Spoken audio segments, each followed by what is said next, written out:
Sim, sim. Para ser santo, também tem a santificação de Deus, que a santificação do homem não vale nada sem a santificação de Deus, né?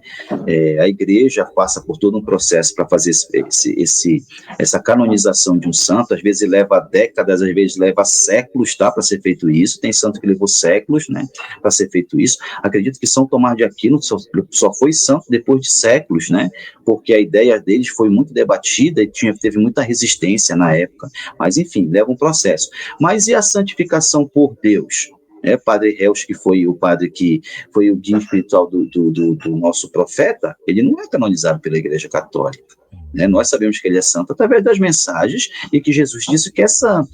Né? Ele levitava, ele tinha vários vamos dizer assim, ele fazia várias coisas que Padre Pio também fazia, que outros santos fizeram.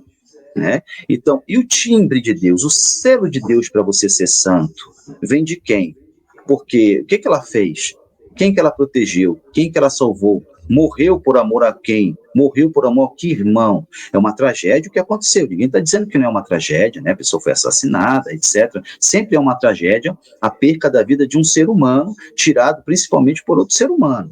É uma tragédia, porque alguém está em pecado mortal e isso traz uma ruptura muito grande com o Espírito Santo de Deus.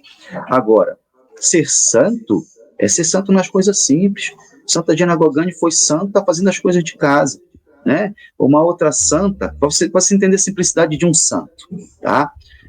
Vamos entender aqui a simplicidade de um santo. Ninguém se santifica, ninguém vai se santificar sem que você tenha sacrifício e sem que você tenha sofrimento.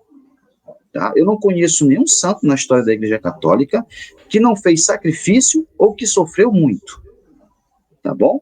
Tem as obras e tem o mérito, né? Por exemplo, os próprios pastorinhos, quando começaram a conversar com Nossa Senhora mostrou o inferno para eles três, eles começaram a rezar e começaram a se mortificar, né? Eles amarraram cordas bem apertadas no corpo, por debaixo das vestes, para ficar sentindo o tempo todo aquela dor e está se mortificando.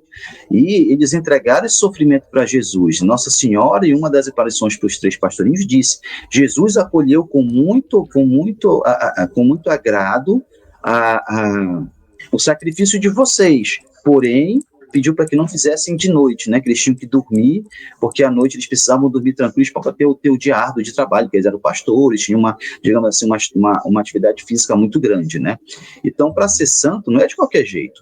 Olha só, a Santa Rosa de Lima, que o dia dela é dia 30 de agosto, Rony, ela tinha muitas dores de cabeça e ela conversava muito, ela tinha uma intimidade muito grande com Jesus e com o menino Jesus. Ela via muito Jesus em figura de menino. Numa dessas aparições de Jesus menino, ela numa crise muito grande, muito forte de dores de cabeça, ela tinha essas dores de cabeça desde criança, era muito forte. Você imagina que isso se repete muito quando se fala da vida dessa santa, sempre é ressaltado muito o tamanho da dor de cabeça que ela sentia. E mesmo assim ela fazia todas as suas atividades sem reclamar. Aí uma vez o menino Jesus apareceu para ela, para brincar com ela, e disse: bora brincar? Aí imagina, você morrendo de dor de cabeça, seu filho lhe chama para brincar de bola, uma bola na mão, Rony. Você imaginou? Jesus, menino, apareceu para ela para brincar com ela de bola. Aí disse assim para ela, isso conta a tradição da igreja, né? Conta os relatos da igreja católica para a gente. Jesus disse assim para ela: vamos brincar de bola, mas vamos brincar da seguinte forma. Se eu ganhar, eu faço um pedido para você. Mas se você ganhar, você pode pedir o que você quiser para mim. E Jesus, em forma de menino, disse: vamos fazer assim, a gente vai jogar a bola para cima, quem jogar a bola mais alto, ganha.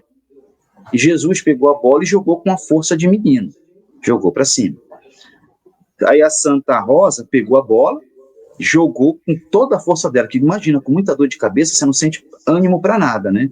Então ela jogou com muita força a bola e ganhou de Jesus. Jesus sorriu e disse para ela: você ganhou. E o que você quer pedir? Aí ela pegou e disse: Senhor, eu não aguento mais essa dor. Dói demais, é insuportável. Eu não aguento mais essa dor de cabeça. E Jesus disse: você ganhou, você que escolhe. Tudo bem. Na mesma hora tirou a dor de cabeça da Santa Rosa de Lima. Só que ele disse assim, vamos continuar brincando? Ela disse, vamos. Agora você que começa. Aí ela pegou, jogou a bola mais alto que pôde. Aí Jesus usou não mais a força de um menino, usou a força de um Deus, né? E mandou a bola lá no alto. Aí quando a bola caiu, Jesus olhou para ela e ela disse, bom, o senhor ganhou, agora é o senhor que pede. Aí ele disse assim, eu vou lhe pedir uma coisa, mas eu vou pedir essa coisa para você somente se você quiser fazer. Se você não quiser fazer, você não precisa fazer. E ela disse, pode pedir, senhor. Eu queria que a sua dor de cabeça voltasse. Aí ela ficou, tá, senhor, mas por quê? Ele disse, porque a quantidade de almas que você conseguiu resgatar, tanto do purgatório como em vida, né, rezando pelas pessoas pelo seu sacrifício, foram várias. Eu queria pedir para você fazer mais um pouquinho. E ela aceitou esse sacrifício. Ou seja, o próprio Jesus mostrando que para ser santo, você precisa ter sacrifício, você precisa ter sofrimento. Não, você não santifica da noite para o dia. Então, não é o selo do PSOL, o selo do PT ou de qualquer outro dessas pessoas que estão desse meio louco que a gente vive no mundo, que vai ser assim. A propósito, Rony, eu queria trazer, falando sobre essa miséria humana, um trechinho aqui da Bíblia, que é Romanos 7, versículo 23, 26. Se você me permite aqui rapidinho.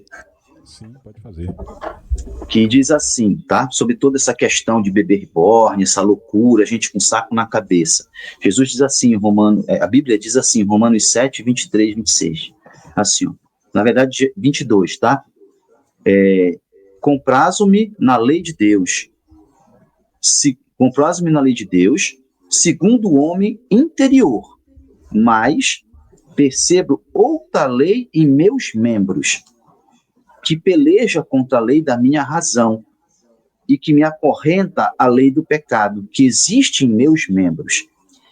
Infelizmente, de mim, quem me liberta deste corpo de morte? Meio que um lamento, né? Infeliz de mim, quem me liberta deste corpo de morte? Graças sejam dadas a Deus, por Jesus Cristo nosso Senhor. Assim, pois, se eu mesmo, pela razão, sirvo a lei de Deus, é pela carne a lei do pecado. Ilustrando aqui, Rony, o que a gente discutiu logo no início e falou a questão da miséria humana, que quando você não tem Deus, não tem a proteção de Deus, não está na presença de Deus, não tem o Espírito Santo de Deus, você não consegue vencer. Você fica à mercê do seu pecado, né? Você vai ser suscetível ao pecado, porque é só na plenitude de Jesus Cristo que você consegue combater o pecado. Sem ele, você não consegue nada. Agora, onde buscá-lo hoje? Se a própria casa do Senhor não tem mais respeito. Pelo que a gente está falando aqui, as vestes, o descaso com a própria santidade e divindade de Cristo que não está mais no altar, é isso que explica o tema hoje do nosso programa. Por que os homens estão assim? O que está se passando na cabeça das pessoas? O que está acontecendo com o ser humano? A falta de Deus, a ausência de nosso Senhor Jesus Cristo. Isso faz com que os homens fiquem suscetíveis não só ao pecado, mas à loucura. Então, tudo vai culminando para a mesma situação. Aí vou ler mais um texto aqui. Homem sem Deus, de Jó, lá em Jó, deixa eu só abrir aqui rápido, versículo 8, 14, diz assim para a gente, ó, sua confiança é fiapo no ar, teia de aranha, sua segurança, bem fino, bem fraco. Ao se apoiar em sua casa, ela não se manterá.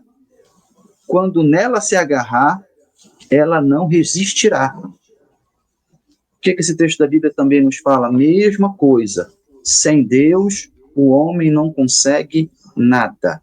Ele só vai buscar a própria destruição.